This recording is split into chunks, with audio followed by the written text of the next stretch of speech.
Rob Zombie's Halloween is an artistic failure. One can only say that because Zombie showed himself to be nearly a horror film genius with The Devil's Rejects. When it comes to Rob Zombie's remake of John Carpenter's Halloween, they don't get any more unnecessary. Teen slasher flick remake is brutal and bloody. Anyone can trace Picasso. And a bunch of other really brutal critical reviews of Rob Zombie's 2007 masterpiece? We don't know. We're going to talk about it. Are the good times killing us? We don't know. It's your boy David. I'm here with K-Town. K-Town. And Marquise. Yo. And this is the Good Times Are Killing Us podcast. And this is our first spoilercast of an older movie to celebrate and launch the Halloween season. It's our first spoilercast in a while. Yo, you guys already messed up, man. We changed the podcast name. Oh yeah. For the month, just for the month of October, we are now The Good Times Are Spooking Us. We're getting spooky. We're getting super spooky this time. We're getting real spooky, so we decided to kick it all off with a movie called Halloween that is generally not well received by a lot of fans and critics. But tonight we're going to look at it objectively. Well, we already did watch it. We just watched the movie. We already looked at it. We already looked at the damn thing, and we're going to talk to y'all about whether or not this movie's good times are in fact killing us. Well, you described the whole premise of the movie the best earlier, Payne. Real quick, before we even get into the premise of the movie, do you guys want to talk about y'all remember when this movie came out? Why are we doing this movie? I remember, I think it was 2007 or 8, someone had just gotten it on DVD, and it was some alcoholic dude's house, and it was him and my friend who was living there, and they're like, "You guys want to watch fucking Halloween, man? I just got it on DVD." And then I just went over and I watched it, and I was like, this is pretty good, you know. And that was honestly the only time I ever watched it. It was just at someone's house. I haven't seen it in for I guess 11 or 12 years before tonight. Yeah, I actually saw it in theaters. Wow. Yeah. Oh shit. Opening weekend, I was stoked on it. So I was 16 when The Devil Rejects came out. So I was obsessed with a lot that of people. Fucking movie. I feel like a lot of people were stoked on this movie just because Rob Zombie was behind it. Yeah. I remember being hyped. I don't remember the lead up for this movie at the time. I just remember it coming out and opening weekend I saw it, but actually I had a really sick bootleg. You know, one of the bootlegs with the Chinese subtitles that oh shit, you know is legit. And so I watched it that opening weekend, and it was just a thing that me and my roommates it was just on in the background all the time. So we watched this movie a lot. I really love this movie. It was your billion. It was a little bit of a billion, and I'm not a horror movie dude, but I really enjoyed it. I loved Rob Zombie's take on it. You're a new metal boy. Yeah. This really is the new metal version of the Halloween franchise. It's just a new metal reboot of the whole thing. Hell yeah. For sure. K-Town, you've seen this a few times, right? A couple times, yeah. I think watching it now, I see a lot of shit that I don't like. Same. But yeah. Same thing with new metal, man. When you're living in that moment, this shit was cutting edge. This was exactly what my teenage angstiness needed. Yeah, absolutely. It was a great just drop that fucking TV on his head, bro. I wish that was my dad. Good mid-2000s slasher movie. Yeah.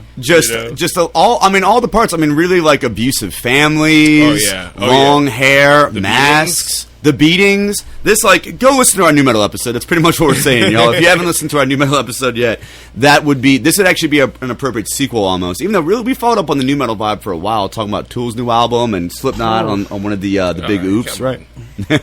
Come on. We don't need to do this again. All right. So, you want to get into the plot a little bit? Let's get right into it. So, unlike a lot of the other Halloween movies, this one devotes a good 30 minutes just to his origin story. The whole first decent chunk. So we see his family and right away, and he just got this really shitty stepdad who's been injured somehow.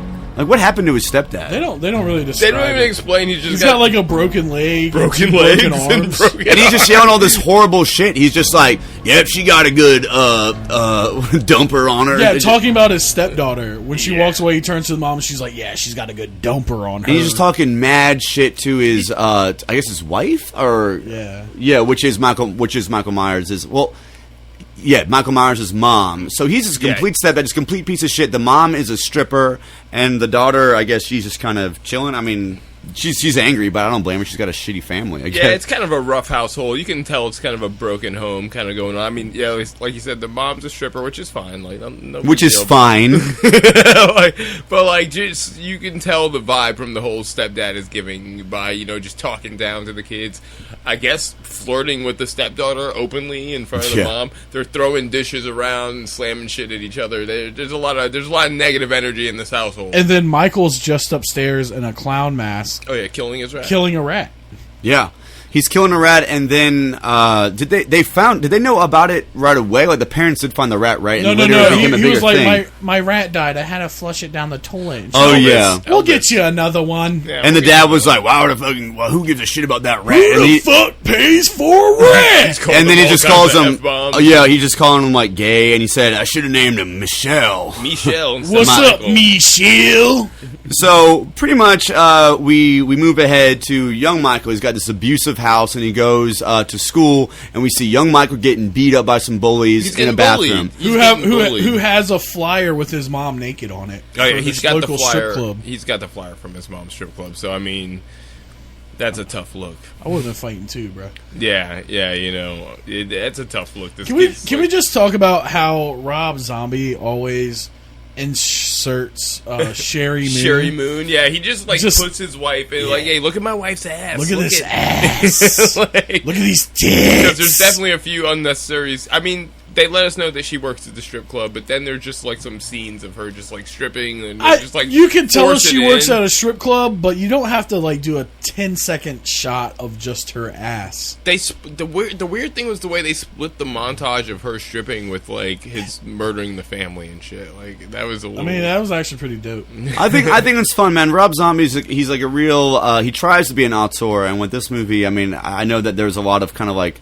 Production hiccups. I'm kind of trying to control him, but overall, he really made it a Rob Zombie movie. And I think with him, he's just trying to give us a ride. He's not trying to give us. He doesn't give a shit if it's a good movie. He's just like, I'm just gonna show you some fucked up shit on that. And right off the bat, like you're give just y'all a vibe real quick. You're immediately thrusting the Rob Zombie vibe. This whole family just like, come on, bitch, get on over here. Oh, what are you, a queer? The opening 5 seconds is just literally a guy with long hair screaming at his wife about cooking eggs. Yeah. You're just thrust right into spousal abuse, and he's just like, this is Rob Zombie's Halloween, motherfucker. But so he's getting bullied at school and shit, and he gets, I guess that there's a little bit of a little fight, a little scuffle. In the bathroom, and the principal comes to break The whole it up. principal rolls up. What is the principal just doing, right? Of all people, the whole principal rolls up. That's true. But what's crazy... In the boys' bathroom. Yeah, what do you get? Like, don't you have bigger things to do? Like, but the principal rolls up, and he's actually trying to break up the fight, and like it looks like young Michael's the one getting bullied, and he kind of saves Michael. Like, essentially, it's like, yo, like you're getting beat up, and someone just intervened. But Michael's not feeling it. Yeah, Michael's just like, fuck you. That's like, fuck me. That's like one of the 5 words you'll hear from him the entire movie. Honestly, yeah. Like, fuck you. Yeah. Oh, he already hit stepdad with a mean fuck you. Yeah, that's just his thing. That's his thing. Dude, just jamming fucking Slipknot the whole time. I'll fuck the shit out of you, boy. He's jamming Kiss. He's got his Kiss shirt on. Yeah, kids in Satan's service. Knights in Satan's service. Oh, my bad. Knights. But, either way, they're the devil. So one thing kind of leads to another, and the principal calls Michael's mom to come see him. He's kind of concerned, right? Which is a little weird. This is already so boom. Think about this. He calls the mom to the shit, and he's like, "I want to talk to you." He already has a whole fucking psychologist coming in, already ready to meet the mom, which is not a school counselor, by the way. Yeah, if you opened a backpack and found a dead fucking cat in it, you wouldn't be calling the psychologist first before you called the mom? Well, okay, I thought that, you know what, this could have all happened after the scuffle. I thought that, like, maybe he just had this stuff and was like, alright, I already called the psychologist. No, I mean, he probably looked in his backpack when he was pulling him into the And office, found the dead he cat. probably smelt the dead cat. Yeah, when the psychologist came in, he did have like that stack of photos. So maybe that was like when they'd given Michael like detention or talked to him or whatever and took his shit. They looked through his stuff and just were like, "Holy fuck, These dude!" kids fucked up. But yeah, it's kind of hard to say whether or not that happened right after he was bullied or maybe a little bit after. But either way, conveniently, like the principal brings in a psychologist. Like she's like, "Oh, you're gonna bring me here like every week," and he's like, "Look, like." I'm not bringing you here because I want to see you. Like, your kid's fucked. I hired a whole ass psychologist to come down from the fucking university of wherever to come talk to you. Boy. To come take a look at this boy. And the psychologist. Eyes on this boy. And it's we've already had two references. I just want to mention that at some point we are going to do an episode on Tim and Eric's $1 billion movie. It's coming. It's a classic. It's a classic. That will be one of these older spoiler casts, and that will be a big fucking deal. Yeah, so get ready. Watch it now. Yeah.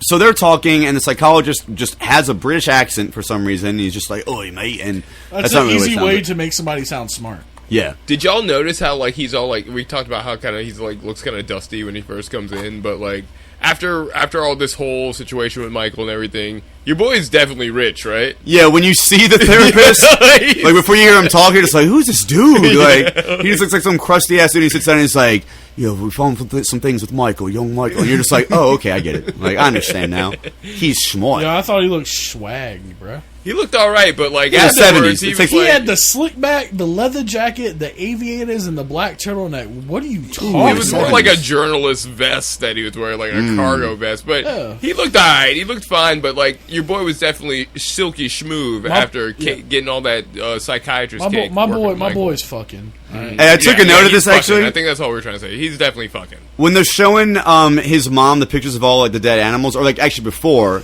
they're like, "Do you know what he's done to animals or whatever?" Look at like, this cat. He's been hurting animals. She's like, "But Michael loves animals." Loves animals. We get him animals all the time. Yeah, and he's like, "Yeah, you know why you never see those fucking animals?" Like, It's like all these animals are fucking dying at your house. so this version's really trying to like what I like about this version is like even though it's really corny, it's like the generic like kind of origin story of a serial killer. It's just like, yeah, he had an abusive family, he killed some animals. Like it's all the basic, But 1 + 1 = 2. it's generic for a reason. I mean, that's what builds a serial killer. They all have like those common threads, though. Yeah, I mean they do, but I mean it gets kind of tricky with a lot of them. But with Michael Myers, it's just we have an existing character that's been around in a franchise for like 30 years. So they're just like, all right, like we got to give him some kind of backstory. I don't know. I think it's a less cornier take than like the Yeah. original. Oh, yeah, The original definitely, is just definitely. like a curse or some shit. I'm not against it. I'm just saying they handle it kind of. They're just kind of like, I don't know. Rob fucking- Zombie's take is that, I'm going to delve into this backstory. Yeah. It's like almost half the movie. In 2007, we didn't have all these fucking true crime podcasts. Not everybody really knew, honestly, about the idea of like how serial killers they have abusive homes and they kill animals and stuff like that. Back then, this was like for those few people that knew true crime, they were like, "Oh fuck, man, Rob Zombie's really on it, man." Middle-aged women weren't listening about true crime podcasts on the way to work. All right, so he's getting bullied. They find the pictures and everything. He runs away, goes to his locker, gets his backpack, and runs into the woods. Because he's onto it. He's like, okay, they know that I'm like something's wrong with me, or something. Something just clicks in his head, and he's He like, probably I'm gonna. saw them pull the cat out of the bag. He's like, oh yeah, I True, got to dip. yeah. Yeah, because he's sitting in the office or outside the office watching them have this meeting. He's like, okay, I got to dip. Young Michael. He runs to his fucking locker. He grabs his clown mask and his other backpack. I don't know, a jacket or something. Juggalo confirmed? Juggalo, I think so. Juggalo, new metal. We know. It's funny because we know kids that were like Michael Myers, from middle school and high school. Young Michael. Yeah, the young Michaels of the world, those little Shouts weirdos. out to T-Bone. Yeah, for real. Second mention of T-Bone. Somebody's going to listen to this and then he's going to see us at 7-Eleven and just be fuck like, us up. "Oh, dude, no." So No, he's he heading- lost his powers when his mullet went away. So a young Michael, like he's like, "Fuck this, I'm out. All right, I'm gonna head out," and he goes out and he just like finds his bully like walking in the woods for some reason. His bully's like, "I'm gonna take the woods catches home." him slipping. Like Catches he's him literally slipping. just like kicking rocks over and like kicking leaves, like just like I'm angry and probably have an abusive father. fuck these leaves. No, I he take my definitely problems has- out on other people. He definitely has an abusive Yeah. father because that's what he said when he left. He's like, I got detention. My dad's gonna kick my ass. My old man's gonna kick my ass. Surely. And Michael just rolls up on him and is like, "But my bully issues are a little bit worse." I have deeper issues. And then Michael grabs this big fucking stick from a tree, like it's a branch. basically a tree branch. Yeah, a whole branch. Yeah. And just rolls up and just starts fucking this kid up, dude. Beats the living shit out of him. And he's just like, ow! First blood. First blood, dude. First blood. How old was Michael in this? I'm saying he's like 9 or Like 10. 10. Yeah, he's like 10. Well, when we do skip, we skip 17 years older. He's still trick or treating. Yeah, That's true, He's yeah. still, So like, he's- trying to trick or treat. So he's at least 11 Probably or like younger. 12. Probably Maybe like 12 at the most. Maybe even 13. When did y'all stop trick-or-treating? When was the first I year? think the law Probably here is 11. 12. Yeah, 11, 12. The law is just like, no, bitch, Yeah, like, grow bitch, up. Are you serious? You're between 12 and like 21. Like the law just expects you just to like just chill. Like Grow you up. You like just like you don't get to trick or treat and you don't get to drink alcohol on Halloween. Yeah, what the fuck? Let me drink. I'm 13 now. You won't let me trick or treat, but you ain't letting me drink? I guess at that point you go to like I don't know what you do, man. You go to the woods and drink a Four Loko. What the fuck? I don't know what y'all did in high school, but that was your boy. So he kills this kid. And He then he goes murders- home. Oh, yeah, I forgot. He kills the kid. Yeah, like, We're just going on about Four Loko. No, he kills this kid. in the Brutally. woods, you know, like With a Four- branch. Instead of drinking Four Locos in the woods, he's killing kids. And in it's the woods. pretty drawn out. Like, he's beating on this dude for like 5 minutes. Like, It's just a beating long the scene. shit A out lot him. of at a certain point in this movie, it's nothing but beatings. But we'll kind of just get there, just like a real. This is one long beating. But later that Halloween night, he goes home. He crawls on home, and he's like chilling, watching some shit with his dad. And his dad just like, "You fucking queer. He's you talking fucking Yeah, piece of shit. shit. you like killing animals? That makes you gay. Yeah, what? Like, it's like, I mean, killing animals isn't cool, and I get it, you're homophobic, so you associate being gay with not being a good thing, but it's like, I don't see the correlation there at all. Those are just two bad things He just according likes to your... to call Can we Yeah. talk like his Kill parents- animals, you're queer. Bro, that was a really weird like scene because like you just found out your kid's like mutilating cats and shit, and you're like, okay, tomorrow things are gonna change. Have fun tonight. Like no beat. Like I would have beat the shit out of my kid. Like, are There'd you have been fucking some crazy? Repercussion. He would not have been fucking trick or treating You that ain't night. Are you trick-or-treating? serious? Like, you just Take found Michael out for trick-or-treating one last time. Yeah, I guess... Well, mom goes to work, and she tells the sister, his older sister, to take him trick or treating, and she doesn't. She just literally is like, I'm going upstairs to fuck my boyfriend. She goes upstairs to bang her boyfriend. Ooh, which is why he probably like has such a thing against people fucking. A lot of these dudes, I mean, Michael Myers and Jason and Freddy Krueger, really to a degree, like they commonly fuck up. Well, Freddy was a pedophile. Well, yeah, isn't that weird? Where it's Yeah. like, Freddy, dude, I'm gonna be Freddy for Halloween. It's like, you know, he's a pedophile, right? They set him on fire for raping kids. Yeah. Yeah. Let's not we forget, Freddy was a pedophile. Or like Pennywise is basically kind of symbolically a pedophile as well. Like he goes after kids, and the kids that deal with that shit way later on, they're just like, fuck, man. Yeah, but he ain't like Freddy was like fucking with kids. There's no like metaphor to Freddy. He just straight up like was fucking kids. Yeah. Well, Freddy wasn't fucking kids. Yeah, that's why they set him. That's why they set him on fire. I thought he was just killing kids. No, he was a child molester. And Really? That's That's his how he origin got story. off. He was a child molester, and then the He's like one of like the townspeople- biggest fucking. Yeah, the townspeople. That's set why the his house story on works, fire. because he got off in court, and that's why they took the law into their own hands and set him on fire. If he had killed kids, he would have gotten arrested. He would have been locked up. So it's like, yeah, I'm gonna dress up like a child molester for Halloween and Yeah. be Freddy Krueger. Straight up, Freddy Krueger is a molester. How did I not realize? I mean, I've seen Friday the 13th, but it's been a long time, and I don't know. But honestly, I'm gonna full reveal to you guys about all these classic kind of like horror movie genres. Like I love horror movies. I love horror movies, but like I've never really been into like it's like okay, I'll see. To me, seeing a Halloween movie is like seeing a Godzilla movie. There's just one of.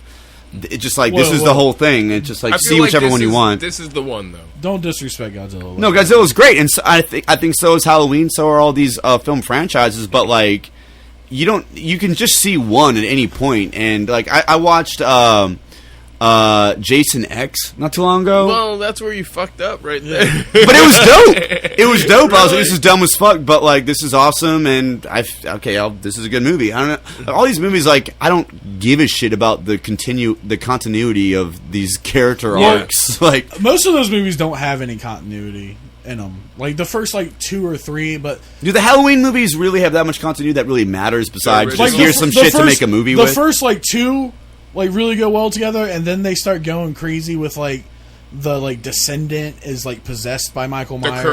curse of Michael Myers. All that shit, yeah. It gets all supernatural and whack. Like before, it was just like this unstoppable, just like killing machine, and now it's like, oh. And I feel like why this was such a good, magic. clean slate for me to come in on Halloween. I didn't really. I knew it was Halloween as the like in the zeitgeist of like culture and stuff, like the mask, Michael Myers, but like. As far as the like lore and stuff, this movie was like my introduction to that, and I was like, this at the time too. It was like, this is pretty fucking sick. So he goes back home. His dad's talking a bunch of shit. The mom's gonna go out for night stripping, and we get a good shot of just that ass for 10 solid seconds. Just hey, ass. Sherry Moon. And right afterwards, we see Michael Myers' sister. What was her name again? Michael Myers' sister. No, she had a name, but the one that fucks. But she's getting banged up from her boyfriend, and it's like he like puts on this mask, which is Michael Myers' future mask, which is just Captain Kirk. What the fuck is his name? William Shatner. It's like if y'all didn't know, this is kind of an old secret, but like the mask that Michael Myers wears in all of his movies is a William Shatner mask, just with no color. It's a secret, dude. You blew it. Shh. My bad. But the boyfriend puts on his mask, and he's like, "Let me do it with the mask," and she's just like, "No, stop, stupid." But anyway, we cut back to Michael, and he kills the stepdad. He fucking cuts his throat, which is kind of like has brutal. like a weird, yeah. Well, he duct tapes him to the chair. Oh yeah, because he's passed out drunk. He's waiting for his sister to take him trick or treating. He's eating candy corn. Ew, for some reason. Yo, gross. First off, fuck you, whatever, Mark. man. It's gross. Candy but he's corn's eating the candy shit. corn, and then he just like, nah, you know what? Fuck this. I'm gonna grab a butcher knife and kill my whole family. And he gets up, grabs a knife, duct tapes his fucking stepdad. This is all like a moment's thought. It seems like duct tapes the shit out of his stepdad and then slits his throat. I think, like, because young Michael had so much anger built up, and just one day he was just angry in the right moment, and he was like, "Oh!" and he just killed the first person that he fucking did not like, and he killed his bully, and he was like, "Oh shit, Oh, this is easy. I never have to worry about this dude again." He's like, I can just kill people out of my life. Like, I don't like my stepdad either. I could kill him too, and then just goes off and kills his stepdad. The bloodlust after that And, just took and then over. and then the boyfriend comes down the stairs To eat a ham sandwich. to make a sandwich. And first off, I think the most disturbing part of the scene is that the fact that he didn't wash his hands and he's just reaching into the ham. Yeah, just banged it out. He got sex hands. The and family ham. This is like the ham that's in your fridge. Like just like the ham in the someone's fridge, gonna bro. make a sandwich after that. He's just putting his fingers all in that shit. That Ugh. that pissed me Unforgivable. off more than anything else in that scene. That bothered me, too. I was just like, fuck. That dude. bothered me as well. That ham's ruined. Unforgivable. So he rolls up with an aluminum bat, like young Michael does. Like it's kind of interesting because the boyfriend walks downstairs, and the stepdad, is just dead into the room. But the boyfriend's like, "Ugh." He's a stoner. He's clearly He's clearly coded as a Bro, stoner. I need some ham. He's like, I just fucked, and now I just need some ham. just goes and down in his girlfriend's like house and just like, "I'm gonna eat some shit." Just they starts got eating here." right out their fridge like it's his house. That's why we don't care about him. Because Yeah, honestly, I have no reason to hate this guy besides the fact that he's dirty. Like he has no manners. he's got no manners. He rolls downstairs, and young Michael, who just killed his own stepdad, rolls up with an aluminum bat with the mask on and just fucks this dude Well, up. the clown mask. The at clown this point. mask. Oh yeah, he's got the clown mask still. He's about to get the full on Michael Myers mask pretty He's soon. about to get the next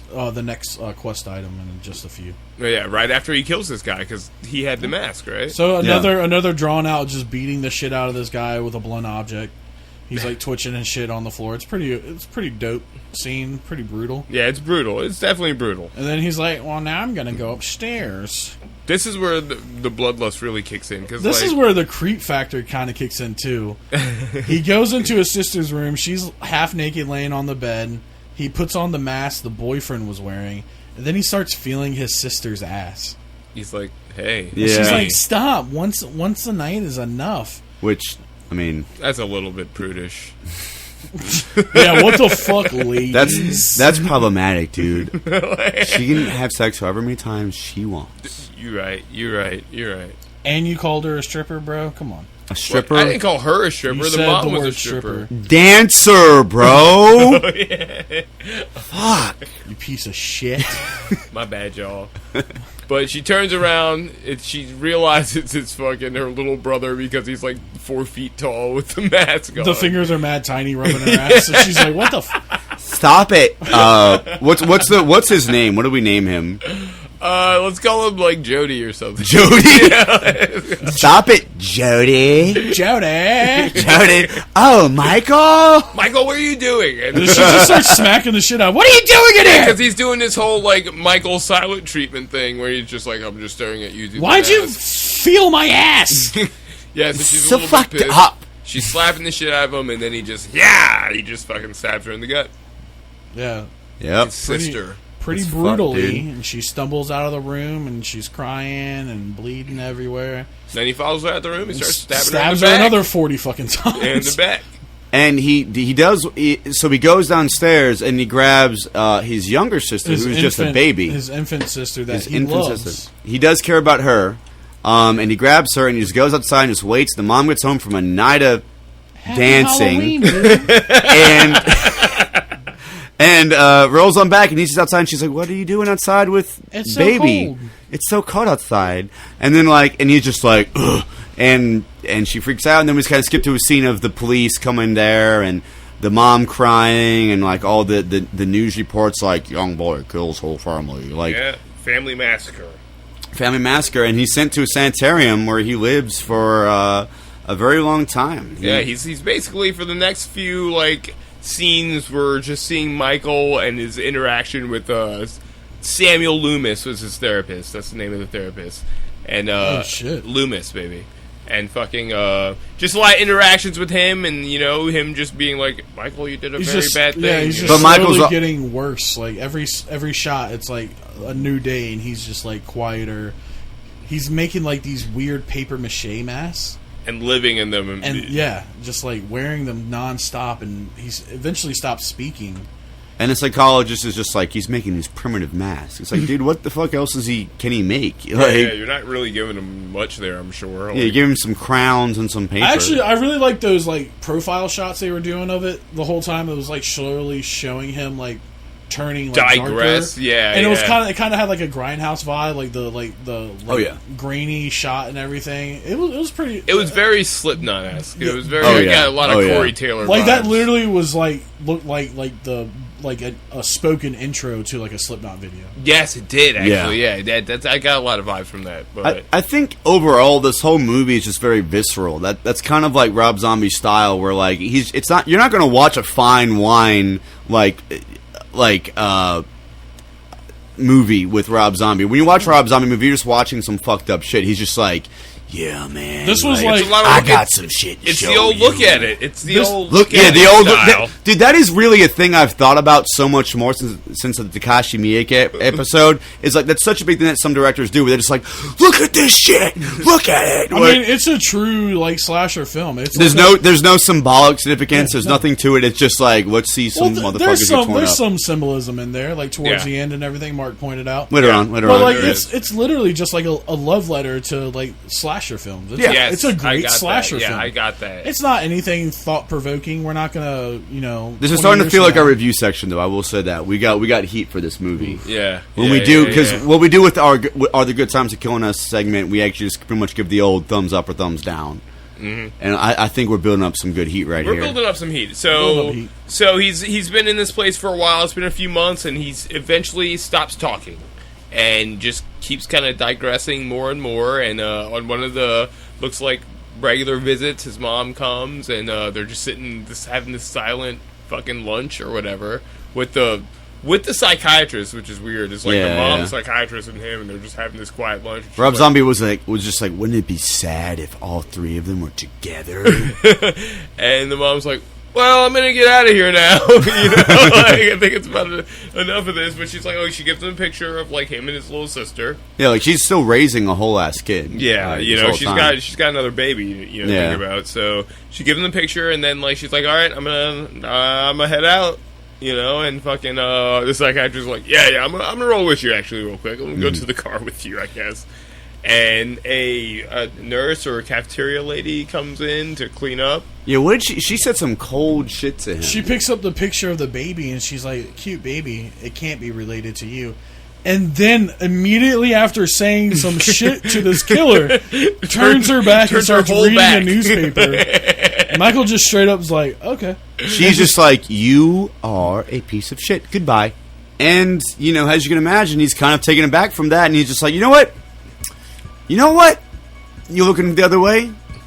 I'm going to kill you now. And just rolls up. And how did he even kill her? I kind of forgot. Stabbed her with in the the fucking neck fork. with a fork. Oh, yeah, because they gave him a metal fork. Yeah, they made it as far as to the elevator, his mom and the psychiatrist, before they're like, woo, woo, alarm starts going off, and like, all the guard guys are running in, he's just standing over her fucking bloody body, like, yep, I did that, and then, like, this was the kind of scene that kind of cut up a little bit that you guys didn't see. So, like, the fucking psychiatrist and the mom run in, and the guards, like, grab him, and the mom's, like, what the fuck, screaming and crying, and she goes to, like, because he's wearing the fucking mask still. Yeah. And she goes to, like, the guards are trying to pull him off. She goes to grab the mask off him, and he's just like, ah! Just like fucking screams in her fucking face, like, and she's like, that's the moment. Then that's kind of like where she got broken. Yeah, where she's just like, there's nothing. And then that's not my son type shit. And it goes to a scene later when it's kind of like this kind of ambiguous kind of like montage really of like kind of like weird sepia tone shots, and you hear her saying some stuff, and you hear a gunshot, and you know that she was watching home videos. Is what it was. She was watching she was at home watching home videos of like Michael and the baby, and she was just like. He's like, all right, I'm gonna head out. Pretty much. That's fucked up. And that's where we time jump. We do the time jump. The old time jump, and then just 17 fucking years later, he's just kind of hanging out. Michael Myers is like, there's been a book written about him. The psychiatrist Samuel Loomis wrote a whole book and was talking about how evil he is. And he's making his billion. He's making his billion off this movie. Billion. Yeah, he's making his billion now. He's sleeping on silk sheets now. Yeah, you know. Yeah. And he's wearing cashmere turtlenecks and giving TED Talks. He does not want Michael Myers to like do anything else. He's like, I'm good. Michael Myers, the way he is, this story is fascinating enough. I'm going to sell millions off of this shit. But what do you know? Michael Myers happens to be being up, or some of the security guards that work at the penitentiary that he's at are complete pieces of shit. And one night they arrest some girl, and they bring her on back. They like pull her out of the cage to rape her. Yeah. And they're like, you know what would be a good place to rape her? Oh yeah, Michael's room. Yeah, because this guy's trying to fuck with Michael. And by the way, Michael's like 8 foot fucking tall now. He's huge. He's like a fucking monster in a pumpkin mask. Like, he's got his room is just covered in these paper mache masks that he's been making. That's not a place you go for anything. His hair is like fucking long as shit. He looks completely unkept. Like, you know, he looks rough. And they're like, of all places to do a really fucked up, heinous crime, we're gonna do it in his room. And of course, Michael's like, duh, and like gets on up. Well, he doesn't even care that they're like raping this girl on his bed. They start grabbing his mask. They grab his mask and put it on, and that's what putting on his mask sets him off. Fucking and then he's like, okay, so I gotta start WWE choke slamming these dudes in the walls and fucking snapping necks, and it incites his bloodlust. Oh yeah, and then he's free because his door is open, so he just kills a shit ton of people now. The one guard that has been his friend, I guess, since he was like 12. Danny Trejo plays a fucking guard who's been taking care of him since he was a little kid. So Danny Trejo, when he was a little kid in the fucking prison, and he's like going through it, like, I want to get out of here and shit, was the one who told him through his bars, was like, look, man, sometimes you got to go into your mind. And then, you know, escape in your mind. I understand. That's why he started wearing the mask and shit, and escaping deeper into his mind and shit. So he was the one who put that whole mentality into him. And when he runs up on him, he's like... Danny's like, come on, bud, we'll put you back in your cage, man. Let's go. And, like, for a second, it looks like he's about to, like, just be like, okay, you're my friend. And then he's just like... Nah, I gotta crush your crazy now, and I gotta start WWE slamming you in the wall. And the whole time he's getting brutally murdered, he's just like... Mikey, we were I was good to you, Mikey. I was good to you. Just like drowning him in the fish tank in the office, and then just crushes his head with the television. He just like fucks him up. He drowns him, picks him up, throttles him about, and then you just see a TV out of nowhere, and he just like rips a TV off the fucking. Yeah, the way the angle is, you're just like, oh, he's gonna hit him with that TV, ain't he? And yep. There you go, just smashes his head with the TV for some reason. I feel like when Rob Zombie was writing that, he was probably just looking around a room and just saw an old TV and was just what if you just smashed a fucking CRTV on his head? Wouldn't it just be a badass? Look at it! Look at it. What if you just looked at that shit, brother?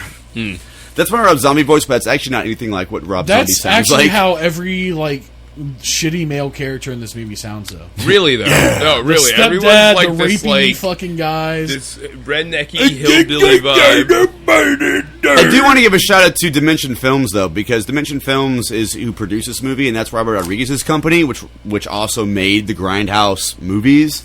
Like honestly, Robert Rodriguez was probably like, yeah, y'all can use some of my studio shit for this. This is fucking dope. Of course, you can make the new fucking schmutty Halloween version. New Halloween movie. Shouts to Dimension. Yo, shouts out to fucking Robert Rodriguez and all the motherfuckers who want to give us a good time with a damn horror movie. Honestly, Planet Terror is probably one of my favorite horror movies ever. Planet Terror is a masterpiece, dude, and it's stupid. It's dumb as fuck. It's stupid as fuck. It doesn't mean anything. It's just a fun fucking movie, dude. Which is what Halloween's about, y'all. If you're listening to this in October on this spooky Halloween month, the good times are spooking you. Then go do some spooky shit. What the fuck are you doing here? Go do some spooky shit. You're just listening to a podcast. Go home. Go to a haunted house or a haunted hayride or some shit. Yeah, for real. Go to a haunted hayride. Go to a haunted house. Go to a graveyard. Go to your local Goatman Bridge and do a sacrifice to Satan. Come on. Yo, you guys better be listening to this on the way home from your haunted underpass and your local haunted underpass trip. This better been prefaced with I'm going to listen to the new Good Times of Spooking Us episode to really spook me. Stupid. If you do that, then thank you. Actually, hopefully someone says that. So he goes off and he kills Danny Trejo, and then he escapes. He's out of jail. And it's on. He's on the run, man. They call my boy up as he's sleeping in the cashmere sheets. Oh yeah, he wakes up from his sleeping in his rolling on his bag of money. He hasn't been Michael's doctor in 15 years, and they're just like, he got out, and he's like, who the fuck is this? Well, What's his name again? No. Sam, yeah, Loomis. No, he Dr. had that Loomis. meeting. I don't know. They made it seem like it was the night that all this shit happened, but he had that last meeting with Michael when he's like, "Look, I'm not going to be your doctor anymore. You haven't spoken 15 years." He's like, that's longer than my last 2 marriages and stuff. He's kind of still Some making dark it about shit. himself. He's like, basically he's saying, look, I got my bag of money. I got the bag, bro. I secured the bag. There's nothing left to do here. I don't even think it's like that. I think it was more of just I I'm got so many defeated. of those vibes. If you from spend Loomis. 50 years with it, if you're a psychoanalyst of a guy for 15 years, he doesn't say a word. What the fuck? Mark, you just spitting now? What else do you have to do? So you spent 10 years. You spent even 10 years just being there That's like trying to fix a car that doesn't have an engine. And You're just looking at it this is never gonna fucking work. This is never gonna run. See that one guy in a town who's just every day hammering away at some car that's never gonna turn on. 10 years. 10 years I've been at it, but I swear to God, once 15 years comes, I've had it. That's when I'll call it a day. Bitch, you've been spending 10 damn years in this shit. I almost spit. Do you imagine doing that for 5 fucking years? Shit, man. A year, dude. What the fuck is he doing, man? He just comes to work every day. He's like, today's gonna be the day. He's gonna talk. Honestly, he's like, I made a couple egg salad sandwiches for lunch the other day. You think it's a good deal? He's like, I make mad money at doing nothing, but it's just extremely depressing. What if he just goes home? He just goes in and talks to Michael about his life shit. It's just so she fucking did it again. He's had 2 divorces. I told Patty I didn't want spaghetti again. He's like, I really want to trade in my escort, but I don't know if they're giving me a good deal. And Michael's just sitting there one day when the perfect situation arises. When they bring a rape victim to my quarters. As long as no one touches my mask, I'll be all right. So one last thing on his escape. So the first thing you see him do is there's a cutscene to a truck stop where we meet your boy Joe Grizzly. Joe Grizzly played. Shouts out to Joe Grizzly, bro. Grizzly. Big shouts to Joe Grizzly. Played by Ken Faree from Dawn of the Dead fame. He was the black cop in the original Dawn of the Dead. The tall cop. Oh, excuse me. Trucker named Joe Grizzly, big dude. He's coming off of his route, taking a shit at the truck stop. Hold on. he's not only taking a shit, he's also like jerking off to a porno man. Yeah, he's like, being hard, dude. Yeah. Joe Grizzly doesn't fuck when Joe Grizzly has to take a shit, he doesn't waste his time. He's like, I'm rubbing out, dude. Rubbing out while I'm at it, brother. Like a real man. But when he sees a pair of crusty feet in the crustiest fucking flip flops outside of Oh, his yeah, Michael bathroom Myers stall. goes up with a pair of flip flops. Those Yeah, are the worst feet. those are those prison flip flops that he's wearing, dude. But he just escaped from prison, guys. Those are some really bad feet. They don't shower my boy. Like, his feet were crusty. I'm gonna screenshot Michael that Myers and put probably- that on Instagram. Like, those feet. Like, that's gonna be. That was some Rob Zombie shit. He was just like, Look at who this. knows? He saw some ugly feet one day and he was like, hey, I'm going to have you in my movie. Just your feet, though. Your But my ugly boy ass Joe Grizzly, he's not deterred by it. He doesn't despair. He's like, hey, brother, you know, I'm taking a big mean one. You know, you understand. Just had a Taco Deluxe. You know, got that Taco Deluxe talking back at me. It's going to be a while, you know. But then comes another knock at the bathroom stall, even more insistent. And he's like, he switches his whole fucking tone. And he's like his face changes and he's like, I'm gonna give you some shit, boy. He's like, as look, soon as I'm brother. done wiping my ass. He's like, if you want smoke, basically, we can have some smoke as soon as I'm done here at the toilet and shit. And more knocks on the door. Fucking Michael Myers has no social fucking conscience, but fucking he busts open the door. He starts hitting him with his whole monologue. I'm Joe Grizzly, bitch. You know, I'm this and that. I'm the baddest motherfucker you ever seen. He's actually like as tall as Michael. He like Ken Foree's a tall guy. Like if you look at the old Dawn of the Dead movies, he's like tall as fuck. Yeah, he's a tall dude, he's decent, built. and He's he's got built. a fucking Crocodile Dundee fucking knife that he's holding too. I like how you say Dundee. You know, Dundee, baby. put that umlaut on that shit. You know what I'm Oh saying? shit! Hit us with that. Damn, we got some big words out here tonight. Umlaus, Damn. Zeitgeist. But Dundee. really, he should have just like stabbed Michael. I don't know, but he gets caught monologuing in the middle. He's like, "I'm Joe Grizzly. I'll cut that mask off your." Oh, Yeah, he opens his stall up to a guy that's just been glaring at his stall and just starts talking shit. Like, dude, you're not gonna pop off right then. Like, this dude looks you're like this a hard. maniac. If I would have opened up the stall and the guy would have been 4 foot tall with those feet, I still would have knocked the fuck out of him, like instantly. No talking. Yo, feet took all talking away. Joe Grizzly gets caught monologuing. He gets boxed up in the bathroom stall. I mean, Michael's got to fight him though. Yeah, he's got to put some work in. He had to slam his damn hand like 14 times before he got the fucking knife from him and kills the man with his own knife. Yeah, that was pretty That's brutal. some Yeah, shit, bro. Yeah, You yeah. Killed with your own knife. But then the movie pumps the brakes a little bit, and we got to get into the whole Now little it's just sister about teenage. slutty Yeah. this is teenage really story. this is actually right where it becomes a regular Halloween movie. Yeah, Like- it was really kicking ass. I feel like the first like 45 minutes are like kind of kicking ass with all of that, with the whole Michael thing. So as soon as this has happened, he goes back to his old home, which I guess he like sniffs out. I mean, I guess he still knows the directions after 17 years. Just goes back to his old home and grabs. First of all, this is ridiculous. He grabs a knife from his old home, which is like been like demolished or some It's some like shit. abandoned. It's like, And he stabs it right into the ground. Like, bitch, that knife is old as fuck. Like, it's 17 years old. That's his rusty. lucky knife, man. Look, I know my knives, brother. You got to sharpen that knife. And speaking of sniffing out his home, he literally sniffs like something from his sister. Oh, a piece of mail his sister puts in. It's the mail. Yeah, because remember, she's a teenager now, and like she has to go drop mail off at this house. So she's adopted. She doesn't know she's adopted. She's raised with this family. You know, she never knows anything about it. All that In crazy the shit. same town where all that shit In the happened, same which fucking is town. ridiculous. So the dad's like, I need you to go drop this mail off at this house. So she goes and drops it off, and Michael picks it up and sniffs it, and he's like, oh yeah, that's my sister. That's Lori, baby. Which I think because when writing this movie, it's probably like, all right, for one, this movie's 2 hours long anyway, so it's already a long as fuck kind of a movie. long movie. But they spend so much time like giving you his whole backstory that I think like when writing the script, Rob Zombie was like, how do I explain like how he knows where his sister is? And he's like, man, how do you fucking use like 40 pages writing a backstory that no one else has ever done before? I don't know. He fucking snips her mail, He like sniffed her out. he sniffs her out, and You then know. and then as the audience, we're just like, all right. Yeah, so he follows her you know to how school. psychos do. Yeah.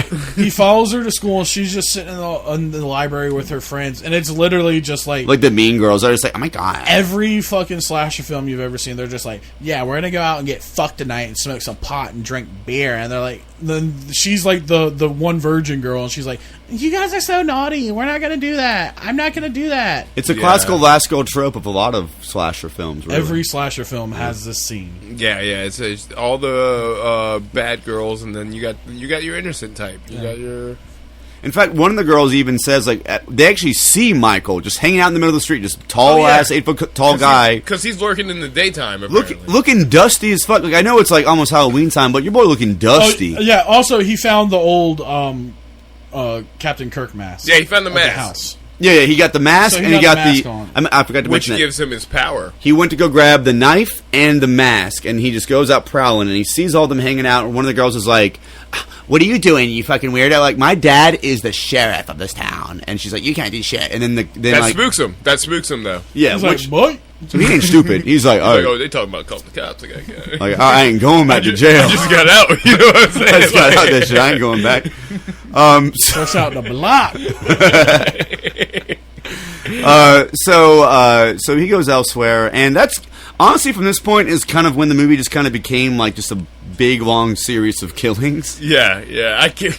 Like I don't even really know what to say. So it's literally just like, all right, transition to night, and it's like the one friend is just breaking into the abandoned house that used to be Michael's house, Oh yeah, the sluttiest friend. and just fuck. Whoa. I'm just saying.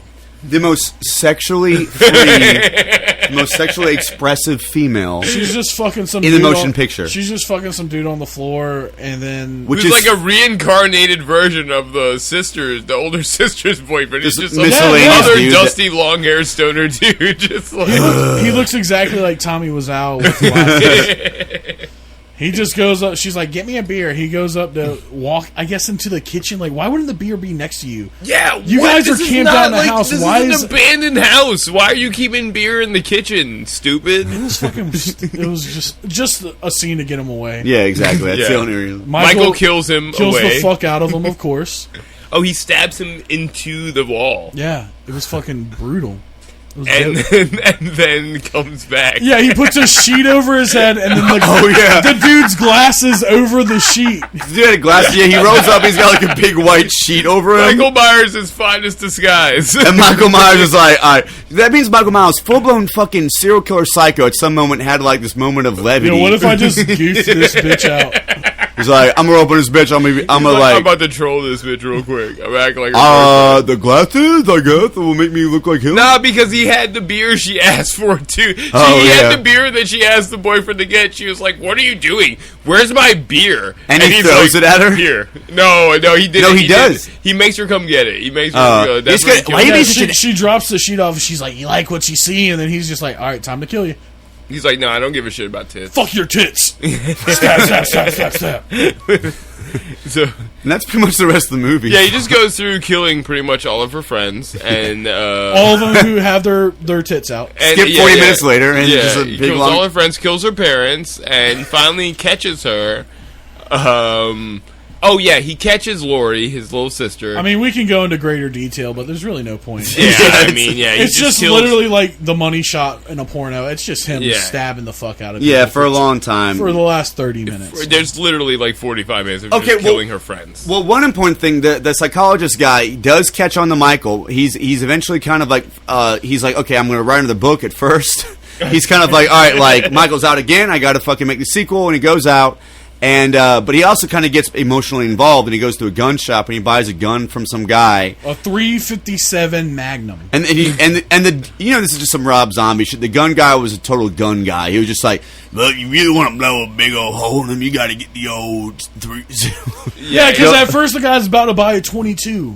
Yeah, that's And I not don't know if stopping y'all know Michael. what a fucking Go 22 ahead, is. K-Town. 22 ain't shit. That's what you hunt squirrels with. Yeah, you ain't gonna stop Michael with that. When we were watching this movie, K-Town went and looked up the ballistics of... Yeah, because They shoot my boy Michael 4 times with a 357 Magnum, and he eats that shit like a fucking Hostess cupcake. Those are like his. That's not even the first time he gets shot in the movie. He gets shot. That's after he that. got shot twice with a 9. Then he gets shot 4 times with a 357, and he just eats it. Dude, he had a rough childhood, man. He's not even like tired like after those shots. His emotional turmoil, which is explained He throughout literally 30 just minutes of the movie. like someone bumps into you and like walking in a fucking grocery store. Like he's just like, oh. I do like the way, like, when Loomis was in the gun shop trying to get the gun, and, like, the dude's like, yeah, you want to get the blah, blah, and he's like, yeah, wrap the shit up. He's like, shut up. We need to, I gotta go. And the dude's like, hey, all right, man. Well, he just get the 357 with the Magnum. Well, She's like, calm down, man. I Shit. tell you what, if there was a 30-day waiting period, this movie would have turned out a lot different. True patriot, K-Town. Yeah, so he catches his sister. He actually, long story short, after killing a bunch of her friends, he catches her. He takes her to his little lair where he shows her the picture his mom gave him when he was a kid of him and her. She does not understand because She doesn't know she's adopted. Yeah, she doesn't even know. And he's basically trying to get sentimental with her. He takes his mask off to show her his face, but the significance is lost on her. She finds the nearest butcher knife, which is not far from where because he set it down, and she stabs him. Now he sees red, and I feel like after this point, he's actually trying to kill her as well. Because he was just trying to be affectionate towards her. He was trying to be like, sister, look, I'm your big brother and stuff. But she stabs him. She's not really feeling the love, and yeah, then he starts trying to kill her, and then finally Loomis catches up to them. And that's where he tries to stop him and shoots him with the Magnum. And shoots him 4 fucking times. It doesn't. It drops him. It does drop him, but it doesn't. It should have blown a fucking hole out the side of his fucking back. That shit like, just makes ouch. him. Yeah, it shit just makes him tired for a little bit. It's like, my back. He's like, got stung by a bee. But God, after that, I don't even know, because I really thought that was the end of the movie for real. But he comes back. It drags on a little. Yeah, he comes back. Oh, that's right. He comes back. He catches her again. They're fighting for a while through the house. A bunch of shit. She falls to a roof. And then, like I said, he's trying to kill her. So he kind of like knocks her off of a fucking balcony. And she has the Magnum. Somehow she got from Loomis at some point, and she shoots him in the face. Yeah. The end. Yeah, that's how it ends. Yeah, she pulls the trigger a few times, ends a revolver so it doesn't shoot off for the few times. You kind of like, Yeah. And then finally she shoots him, and then just blood splatters all over her face, and she's like, and then it's just like directed by Rob Zombie, and that's the fucking movie. There it is. That's actually the noise Rob Zombie used in the shot. That's yeah. When he got shot, he screamed. All right, so we got the good times of spooking us, y'all. Well, actually, should we call this segment the good time? Are the good times spooking us now, or are the good times killing us? No, the good time. Are they spooking us? Are the good times spooking us? Are these good times spooking us? I always end it, so I'm going to start off. Objectively, this is not a good movie. I mean, yeah, of course, it's not a good movie, but as a horror movie fan, like it's a fun, it's a romp. That's where that would apply to this. It's a fun romp. It's just a fucking Rob Zombie just took the world of Halloween, the world of Michael Myers, and just did his own little corny new metal version of it. And it's fun. There's a lot of good kills. Is it corny? Yeah, but you know what? There's a lot of good visceral scenes, a lot of brutality. I mean, we skipped over 40 minutes because it's just literally just him killing person after person after person after person. Yeah, it kind of drags on for a while. It drags on for a while. I will say, you know what? I'll say the good times are actually, in this case, the good times are spooking us. I guess it's kind of reversed from our usual deal. Spooking us a little bit. The good times are spooking us. I like the movie. Criticisms, drawn out bullshit.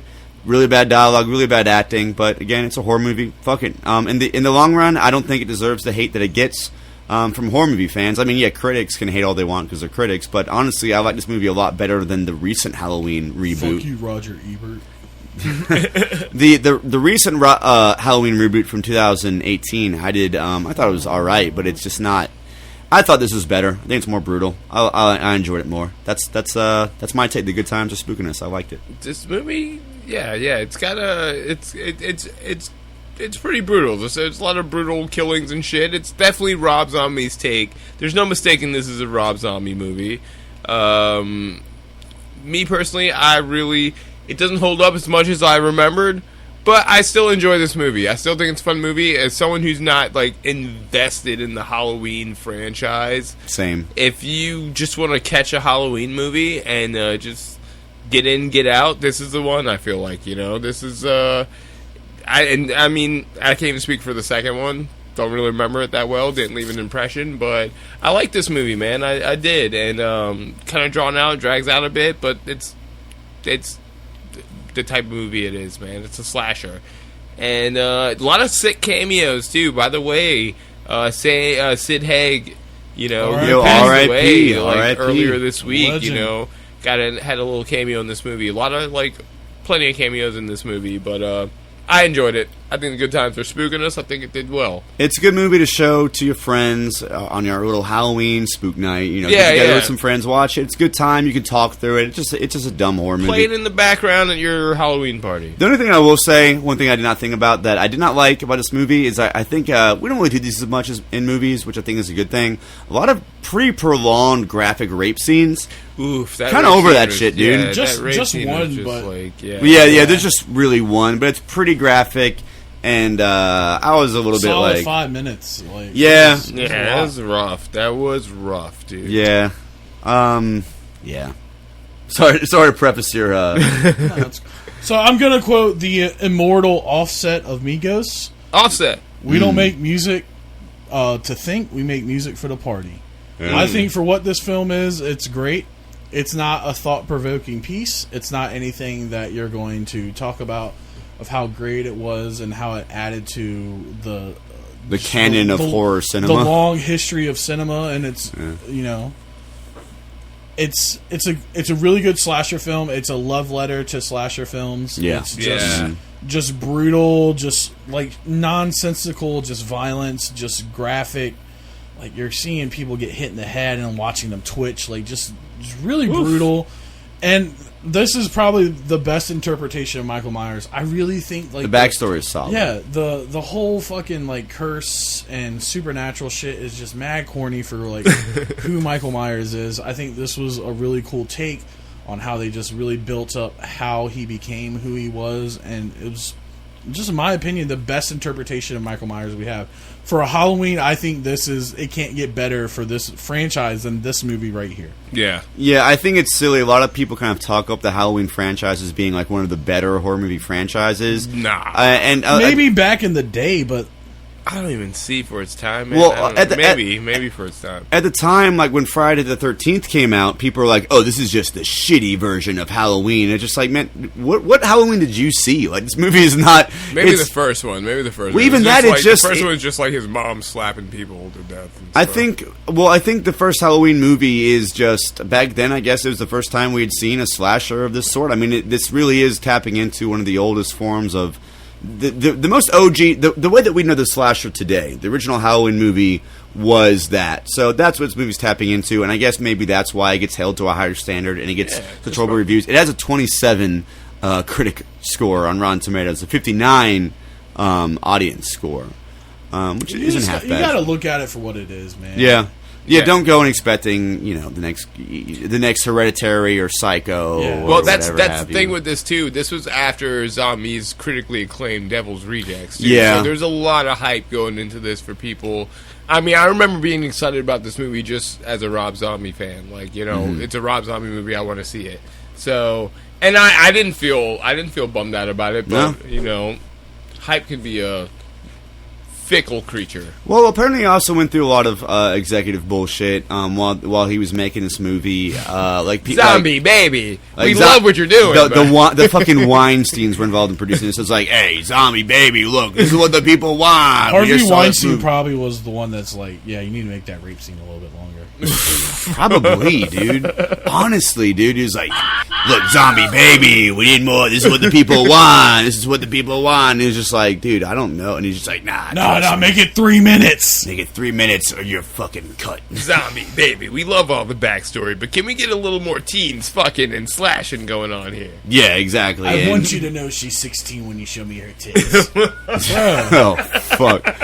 Yeah, that's Rob Zombie, or that's your boy. Harvey He was like, Weinstein. if you want your wife's ass in this film, we gotta have some teen tits. We gotta have some Zombie, underage baby, you tits. want to have your wife's tits, you're gonna have some teenage tits in your movie, baby. Zombie, baby, work with me here. Look with me. That's just our producer voice. That is it, I guess. I mean, fuck the producers, fuck all that shit. But you know what? The good times are definitely spooking us, y'all. Happy fucking Halloween, y'all. Hope we spooked it off great. I know we're starting this shit off with a random ass movie in some ways, but you know what? It's great, and I think in the horror canon, it has its place. Mm-hmm. And I think you should go back, enjoy a relic. There's a lot of aspects of this movie that are going to seem dated if you're watching it in 2019. But you know what? It's Halloween. That's baby. how shit goes, man. We're just warming it up too. By the way, this is just opening it up for the month of spookiness and just spooky episodes. We got a lot of spoiler cast this month. We got quite a few. Month of fucking goofy ass Halloween movies, man. We're gonna have to jump out of this shit in November. We're gonna jump right into some positivity, I think. Oh, no. I don't know if November. We got plans, y'all. We got plans. Ain't nothing positive about what I got in store. But so we got some spoiler casts coming up. We got one episode on which is also related to horror movies, but we're gonna do a little bit more of a deep dive. But it's a secret. Some of the more controversial horror movies out there. We got some, and it's gonna be a fun story. Make sure you follow us on Facebook, our Facebook page, Good Times Are Killing Us on Facebook, our Instagram, Good Times Killing Us podcast, and on YouTube at the Good Times Are Killing Us, because we're doing Facebook Live videos and shit. Yeah, do we want to talk about the one we have scheduled? What's that? The 26th? Oh yeah.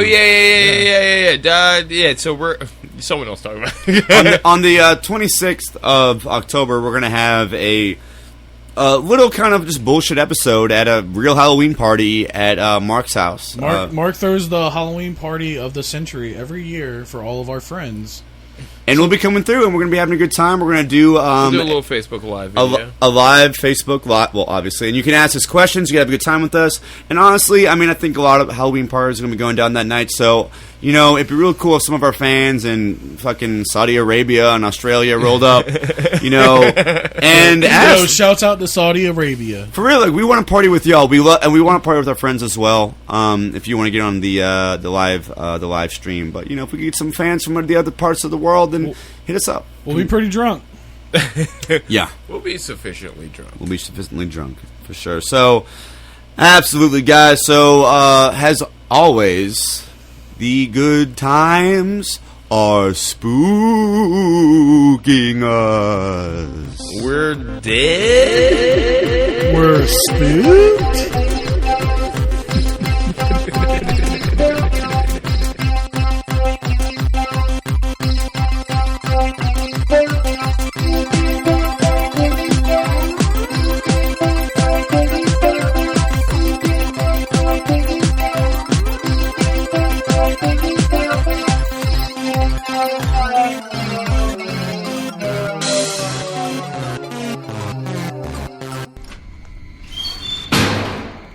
Let me introduce myself. I'm Joe Grizzly, bitch. I'm gonna cut that mask right off your face.